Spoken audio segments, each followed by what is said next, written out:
5 जनवरी 2022 दोपहर के करीब 12 बजे पंजाब के फिरोजपुर जिले में एक फ्लाईओवर पर एक काफिला रुका हुआ था। काले रंग की बुलेट प्रूफ एसयूवीज, एसपीजी के कमांडो, सायरन की आवाजें और उस काफिले के बीच में एक गाड़ी जिसमें बैठे थे भारत के प्रधानमंत्री नरेंद्र मोदी। वो फ्लाईओवर पर खड़े थे। 15 मिनट 20 मिनट हिल नहीं सकते थे। आगे सड़क जाम थी और उस जाम में थे करीब 200 से ज्यादा लोग जो जानबूझकर वहां बैठे थे। एसपीजी कमांडो हाई अलर्ट पर थे, हाथ हथियारों पर थे, आंखें हर तरफ, क्योंकि एक बात सबको पता थी, प्रधानमंत्री का रूट पहले से लीक्ड था या नहीं ये तो बाद में पता चलेगा, लेकिन अभी इस वक्त भारत के प्रधानमंत्री एक खुले फ्लाईओवर पर फंसे हुए थे। ऊपर खुला आसमान था, नीचे सड़क जाम थी और चारों तरफ अनिश्चितता। ये कोई बॉलीवुड की स्क्रिप्ट नहीं थी, ये सच था। और ये जानने के लिए कि ये सब कैसे हुआ, हमें थोड़ा पीछे जाना होगा। उस दिन से कुछ हफ्ते पहले, उस माहौल में जो पंजाब में उस वक्त था, उस राजनीति में जो इस पूरे घटनाक्रम की असली जड़ थी। 2022 की शुरुआत में पंजाब एक अजीब तनाव में था। कारण था किसान आंदोलन।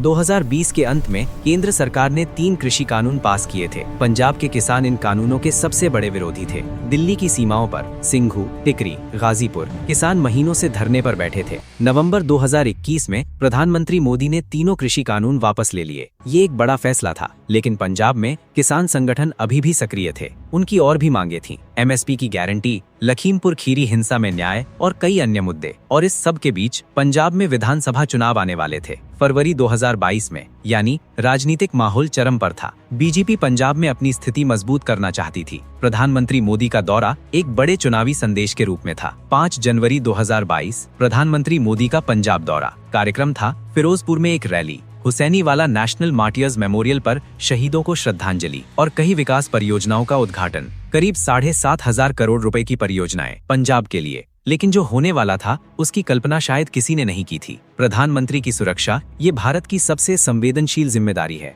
इसे संभालती है SPG, special protection group. SPG का गठन 1988 में हुआ था, इंदिरा गांधी की हत्या के बाद। उस त्रासदी के बाद भारत ने तय किया प्रधानमंत्री की सुरक्षा में कोई कमी नहीं रहेगी। एसपीजी दुनिया की सबसे एलीट प्रोटेक्शन फोर्सेज में मानी जाती है। इनके कमांडो अमेरिकी सीक्रेट सर्विस की तर्ज पर ट्रेंड होते हैं। लेकिन एसपीजी का काम सिर्फ पीएम के साथ रहना नहीं है, इसके पहले ग्राउंड वर्क होती है। जब भी पीएम किसी जगह जाते हैं उससे पहले एसपीजी की एडवांस टीम उस पूरे रूट का सर्वे करती है। हर एक मोड़, हर एक पुल, हर एक संभावित खतरे की जगह। इसे कहते हैं blue book protocol. Blue book ये वो क्लासिफाइड डॉक्यूमेंट है जिसमें पीएम की सुरक्षा के सभी नियम लिखे हैं। इसमें यह भी है कि पीएम के रूट पर कम से कम 10 किलोमीटर पहले से सड़क क्लियर होनी चाहिए, कंटिंजेंसी प्लान होना चाहिए, ऑल्टरनेटिव रूट होना चाहिए, हर परिस्थिति के लिए बैकअप प्लान। और इन सब चीजों की जिम्मेदारी सिर्फ एसपीजी की नहीं होती, राज्य सरकार की पुलिस की भी होती है, क्योंकि एसपीजी के पास इतनी मैन पावर नहीं होती कि वो पूरे रूट की सुरक्षा खुद करे। वो पीएम के इमीडिएट सर्कल की सुरक्षा करती है,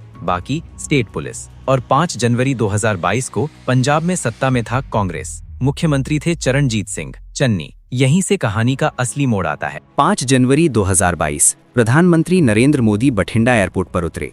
योजना ये थी, बठिंडा से हेलीकॉप्टर से हुसैनीवाला जाना था, वहां शहीदों को श्रद्धांजलि, फिर फिरोजपुर में रैली। लेकिन बठिंडा में मौसम खराब था, कोहरा, घना कोहरा, हेलीकॉप्टर उड़ नहीं सकता था। एसपीजी ने तुरंत फैसला लिया, सड़क मार्ग से जाएंगे। ये एक रूटीन कंटिंजेंसी थी। ऐसी स्थितियों के लिए ऑल्टरनेटिव प्लान पहले से होता है। सड़क का रूट पहले से सर्वेड था या होना चाहिए था। काफिला निकला बठिंडा से फिरोजपुर, करीब 120 किलोमीटर। सड़क पर एसपीजी के कमांडो, आगे पायलट व्हीकल्स, पीछे फॉलो व्हीकल्स, बीच में पीएम की बुलेट प्रूफ कार। सब कुछ नॉर्मल लग रहा था, लेकिन रास्ते में पंजाब पुलिस को एक बात पता थी जो शायद एसपीजी को नहीं बताई गई या देर से बताई गई। फिरोजपुर के पास एक फ्लाईओवर पर प्रदर्शनकारी बैठे थे। काफिला आगे बढ़ रहा था, फिरोजपुर के पास पहुंचा और तभी आगे की पायलट व्हीकल रुकी। रुकने का कारण सड़क ब्लॉक थी। पाइंट गांव के पास फिरोजपुर मोगा हाईवे पर एक फ्लाईओवर। उस फ्लाईओवर के आगे करीब 200 से ज्यादा लोग बैठे थे, किसान प्रदर्शनकारी। वो वहां पहले से थे, काले झंडे थे, नारे लग रहे थे। काफिला रुक गया। पीएम की गाड़ी उस फ्लाईओवर पर खड़ी हो गई। यहाँ एक पल के लिए रुकिए और समझिए कि ये कितना बड़ा सिक्योरिटी ब्रीच था। प्रधानमंत्री एक खुले फ्लाईओवर पर थे, ऊपर आसमान, नीचे सड़क जहां लोग थे, दोनों तरफ से एक्सेसिबल। एसपीजी के कमांडो घबरा गए। ये सिचुएशन उनके लिए नाइटमेयर थी। एक खुली जगह पर पीएम रुके हुए और उनके आगे अज्ञात लोगों का एक समूह। क्या उनमें से कोई हथियारबंद था? क्या कोई स्नाइपर था? क्या ये सिर्फ एक प्रोटेस्ट था या कुछ और? इन सवालों के जवाब उस वक्त एसपीजी के पास नहीं थे। करीब 15 से 20 मिनट पीएम का काफिला उस फ्लाईओवर पर खड़ा रहा। बाद में पीएम मोदी खुद बठिंडा वापस लौट गए। फिरोजपुर की रैली रद्द, हुसैनीवाला की श्रद्धांजलि नहीं हो पाई। और जब ये खबर बाहर आई, देश में बवाल मच गया।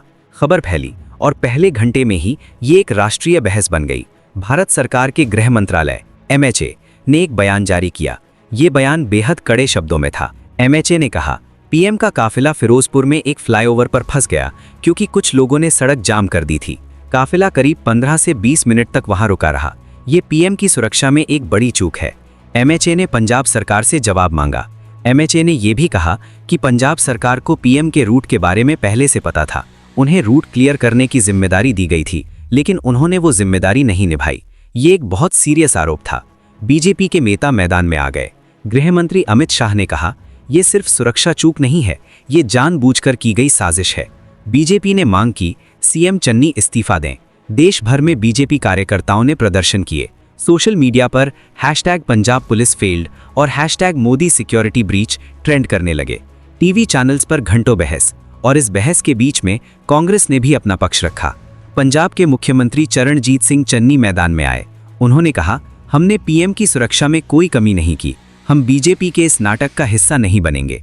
चन्नी का तर्क था, प्रदर्शनकारी शांतिपूर्ण थे, उनके पास कोई हथियार नहीं था और पीएम का रूट अचानक चेंज हुआ था मौसम की वजह से। अगर रूट पहले से तय होता तो पुलिस पहले से वहां होती। कांग्रेस के प्रवक्ता रणदीप सुरजेवाला ने कहा, यह बीजेपी का चुनावी ड्रामा है। पीएम ने खुद ये घटना रची ताकि पंजाब सरकार को बदनाम किया जा सके। ये एक बेहद कंट्रोवर्शियल बयान था। इसका मतलब था कांग्रेस ये कह रही थी कि पीएम ने खुद ये घटना प्लान की। बीजेपी ने इस बयान पर जमकर पलटवार किया।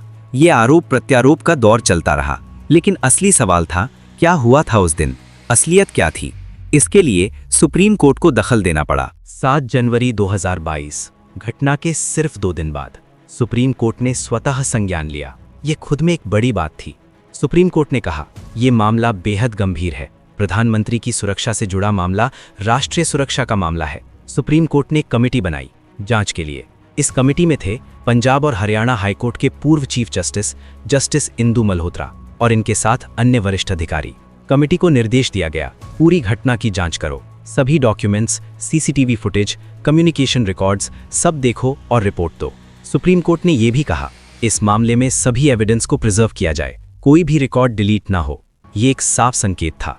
कोर्ट को शक था कि कुछ छुपाने की कोशिश हो सकती है।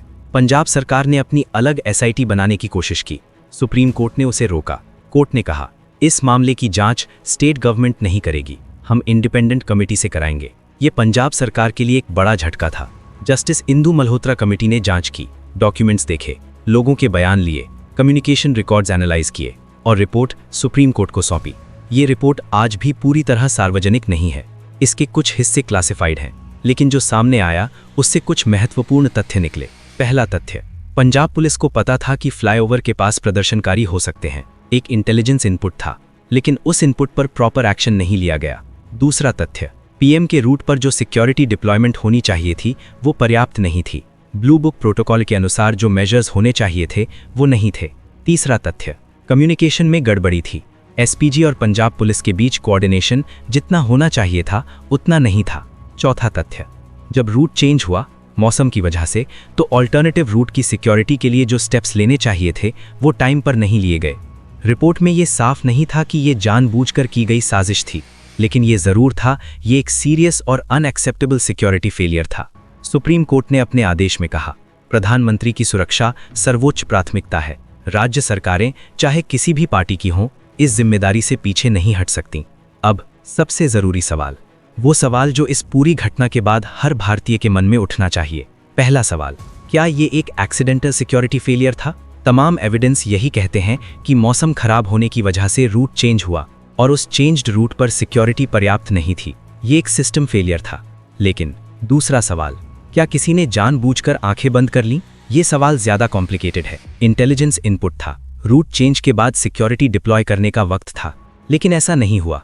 क्यों नहीं हुआ, ये सवाल अभी भी पूरी तरह आंसर्ड नहीं है।